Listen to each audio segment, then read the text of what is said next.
Hello and welcome to CDO Magazine Interview Series. I'm Jason Masker, Field CTO with Stratascale, and we are partnering with CDO Magazine, MIT CDO IQ, and the International Society of Chief Data Officers in a series of interviews. Today I have the pleasure of talking to Egor Sadovnic, Senior Manager of Advisory Services and Data Analytics at Crowe LLP. Egor, good to see you. Nice to be here. Feel like you brought up diagnostic analytics. Maybe double tap into that a little bit. What's the role that you see that playing, and how is that just as critical? Absolutely. So the foundation of as is, if we start at the kind of the base, the descriptive analytics, right? Some organizations have degrees of that, and they don't necessarily even have it enough or well defined enough for it to be meaningful for them. So once you kind of cover the gamut of the the descriptive analytics, and you've kind of got that foundation, the next layer of it is, of course, diagnostic. And diagnostic capabilities in our experience thus far, where it's really powerful, and it kind of, I'm going to echo back on one object and then another one kind of in tandem.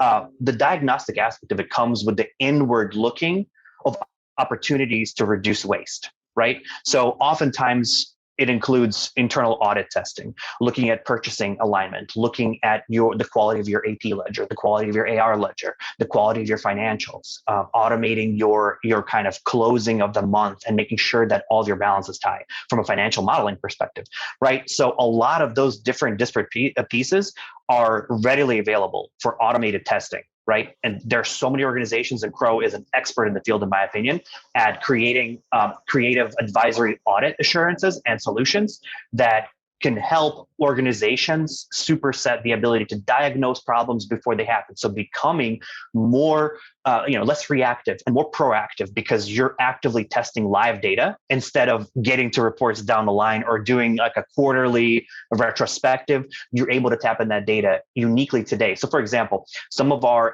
one of our AP modules, for example, has about 12 critical tests that look at the composition of your invoices, duplicate invoices, vendor inconsistency from a master perspective, vendor pricing, and then also ultimately leads to looking at large transactions, one-time transactions, looking at benefit analysis, right? Kind of baking that into the semantic layer and making it readily available at all times allows for that diagnostic aspect of it to just be a part of the existing operations. And then the more you tap in that internal facing testing, the more you can preempt from a problems perspective, and then start focusing your data and those individuals as FTEs on actually looking towards the next tier of maturity, right? Looking at predictive.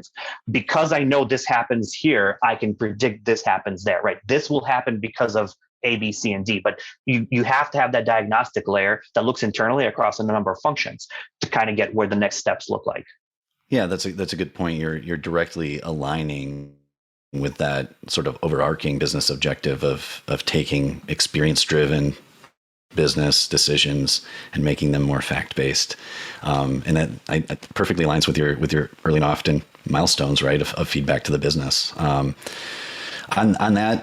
On that note, you've had a great perspective here. Appreciated talking about your point of view. Any further advice you'd have to organizations? I mean, there's a fair amount of feedback and indicators that organizations are struggling with this, right? We've talked about some good things, some good strategy you've had to kind of link this together and get it off the ground. Anything else you'd share with other CDOs, with other businesses and organizations looking to up their pace in this direction?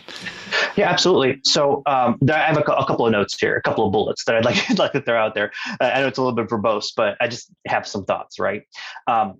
Some of the most important areas that people are kind of missing when they're making these decisions and kind of moving along in their kind of maturity growth as an organization relating to data is not really focusing on how available and what level quality their data is, right? They're often tools first, data later, but kind of are getting a wrangle on what it is actually there, and does it support business process, or is it built on the backs of manual processes?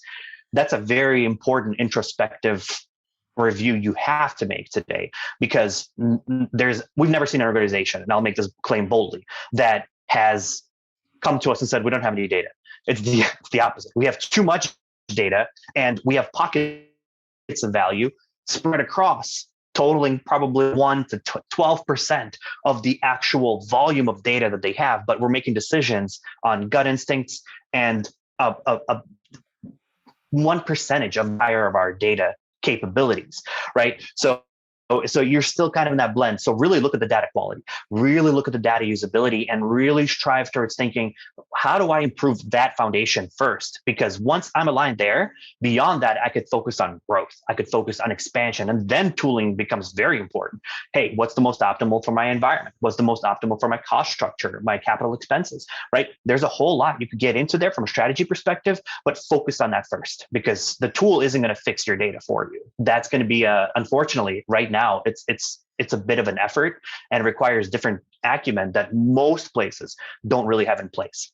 And did you have any follow-up to that? Because I have like my second point. So if you want to ask a question there. Great points. Yeah. And then secondarily, really when you kind of think about resources, right? A lot of people tend to think, I got to hire somebody in. I got to bring somebody in. I got to bring somebody in. But oftentimes what we're noticing with our clients is that their BI leaders or their BI champions are kind of hidden amongst their ranks. And there's this like little undercurrent of capability that resides in either personal desktops, right? Not personal, I mean, you know what I mean? Like the actual local machines, or on their own version of server running on their instance of machine, or they're running Power BI desktop, and they're using like a little mini workspace in a service where they're sharing their semantic model with colleagues and making decisions off of that. Those leaders are among most of organizational ranks. They're oftentimes subjugated to that whole turn of, hey, we got to finish this reporting, and they end up kind of pawns instead of focusing on what else they could do. So really look for those people. That's my advice. Like, look for those people that tend to somehow surprise you with some of their findings and their reports and their analytics, and try to elevate them, bring them a little bit higher, and give them the resources needed for you to build those people internally. Because oftentimes what we see is those people aren't like 3 months in the door. Those people have been there for about 2 to 3, maybe 5 years if you're lucky, and they know the business inside and out, and they know more of the business that they even understand because they've seen more facets of it, but they're only focused on the sliver. And so they've tertiarily been exposed to the larger business and they understand it, but not enabling them, not finding them, not bringing them into the larger analytics fold kind of keeps those people either kind of bored and then leaving, right? So leading to churn, or engaged in a continuous battle with the manual modeling that they have to do in order to satisfy business requirement needs and kind of business reporting needs.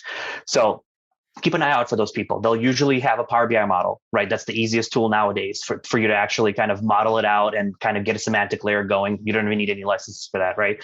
They'll oftentimes be NMS Access, or they'll have a Power Pivot model in Excel. If you see those 3 objects on one of your analyst desks and you've never seen a report come out of that, or they've surprised you, there's a chance that they're actually going to be someone that could help you with a larger scale reporting infrastructure project than you're aware of. Yeah, I see your point. They have that creative mind at work already with the tools they have, right? So Right. They just need that attention and tooling. And that's right. Well, thank you, Egor. Great points, and thank you for joining me in your time today. Yeah, thank you. Please visit cdomagazine.tech for additional interviews.